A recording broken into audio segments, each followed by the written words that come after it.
সকালটা খুব সুন্দর না? যাকগে বাদ দাও। তো আজকে আমরা মূলত কাকে নিয়ে কথা বলবো? কিছুদিন আগেই মাধ্যমিক পরীক্ষা শেষ হয়েছে, সেই মাধ্যমিকের কিছু লেজেন্ড পরীক্ষার্থীদের নিয়ে আজকে আমরা কথা বলবো। মাধ্যমিক পরীক্ষার যে সময়টা, সেটা আমাদের সরকার কিছু সময়ের জন্য এগিয়েছিল। মানে যেটা 12:30 না 11:30 থেকে পরীক্ষাটা হতো, সেইটা 9:30 বা 9টা এরকম টাইমের মধ্যে পরীক্ষাটা ফেলেছিল। জানি এটা নিয়ে অনেক তর্ক বিতর্ক আছে। যারা অনেক গ্রাম্য এলাকায় থাকে, যেখানে যানবাহন এবং যাতায়াত ব্যবস্থা খুবই খারাপ, সেখানে পরীক্ষার্থীরা পরীক্ষা কেন্দ্রে কিভাবে সময় পৌঁছাবে সেটাও একটা ভাবনার বিষয়। এবং সেটা হলো একটা প্রাইমারি কারণ। সবথেকে যে ইম্পর্টেন্ট কারণ সেটাই আমাদের চোখে পড়েনি এবং সরকারেরও চোখে পড়েনি। তাহলে সবথেকে ইম্পর্টেন্ট কারণটা আর সবথেকে দুঃখজনক ঘটনাটা আমরা একটা পরীক্ষার্থীর কাছ থেকে শুনে নিই। খুব দুঃখজনক ঘটনা। আমি 10টার টাইমে ঘুম থেকে উঠি, সেখানে আমি 9:30 কিভাবে যাব? আমি 10টার টাইমে ঘুম থেকে উঠি, সেখানে আমি 9:30 কিভাবে যাব? সেটাই তুই কিভাবে যাবে? এ মা, তুই বরং ঘুমা। দেখ ভাই, পরীক্ষা কিন্তু বারবার আসবে, কিন্তু ঘুম কিন্তু বারবার আসবে না। জীবনে কিছু বড় করতে হবে, সেটা যদি একবার মাথায় ঢুকে যায়, তাহলে কিন্তু ঘুম কিন্তু আপসেই উড়ে যাবে। তাই এত ঝামেলার মধ্যে যাওয়ার দরকার নেই, তুই বরং ঘুমা। এতে তোরও মঙ্গল, আর তোর খাতা যে দেখবে তারও মঙ্গল। তো বাকি সিনারিও তোমরা বুঝে নিয়েছো। তো আজকে আমরা এইসব লেজেন্ডদের নিয়েই আমাদের ভিডিওতে কথা বলবো। চলো শুরু করা যাক। আমি 10টার টাইমে ঘুম থেকে উঠি, সেখানে আমি 9:30 কিভাবে যাব?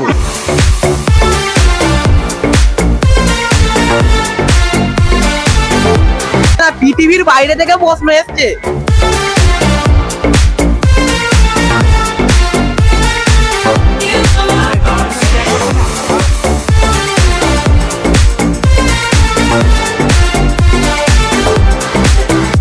কে অ্যাডমিট ভুলে থুয়ে চলে এসেছিল? কে?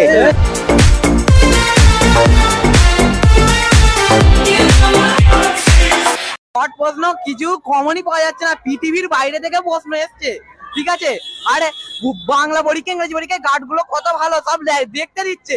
আরে আজকে এমন গার্ড পড়েছে কিচ্ছু দেখতেই দেয় না, ঘাড়ি ঘোরাতে পারছি নি, ঘাড় ঘোরাতে পারছি নি। জানিস তো ভাই, তোর মধ্যে একটা নেতা নেতা ব্যাপার আছে। কারণটা আমি বলছি। নেতারা আগে একটা স্ক্রিপ্ট বানিয়ে রাখে যে জনগণ কি কি প্রশ্ন করতে পারে এবং তারা কি কি প্রশ্নের উত্তর দিতে পারবে। কিন্তু সরকারকে যুক্তিবাদী জনগণ যখন প্রশ্ন করে বসে, 2 কোটি বেকারের চাকরি কোথায়, কিছু কমনই পাওয়া যাচ্ছে না, পৃথিবীর বাইরে থেকে প্রশ্ন এসছে। যোগ্য প্রার্থীরা কবে চাকরি পাবে, কিছু কমনই পাওয়া যাচ্ছে না, পৃথিবীর বাইরে থেকে প্রশ্ন এসছে। তবে সরকারি চাকরির যা অবস্থা, তুই ঠিক পথেই যাচ্ছিস। প্ল্যানিং আছে যে আমি ক্যারিয়ারে এটা করতে চাই, সরকারি চাকরি করব। সরকারি চাকরি হ্যাঁ ভাই, অবশ্যই পাবি। সিভিকে নয়তো 100 দিনের কাজে।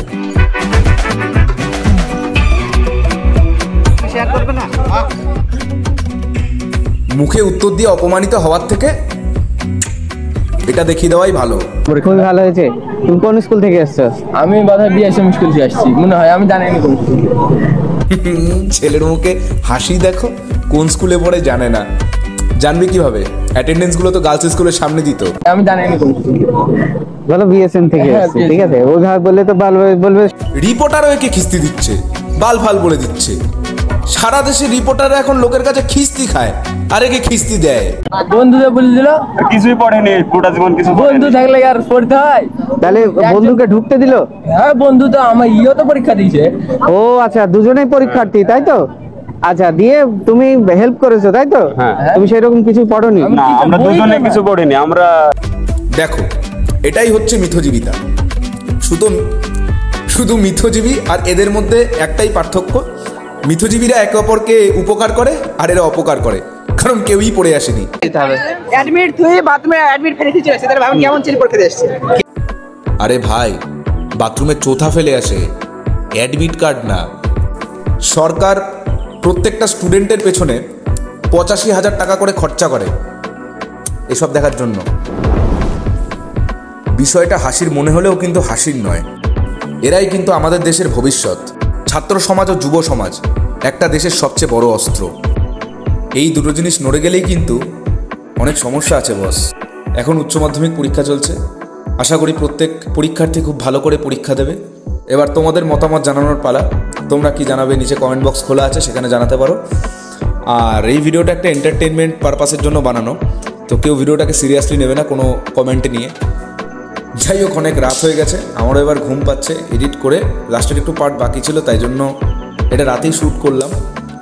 তো দেখে হয়তো বুঝতেই পারছো। তো গুড নাইট, আর সবাই ভালো করে উচ্চ মাধ্যমিক পরীক্ষা দিও। আর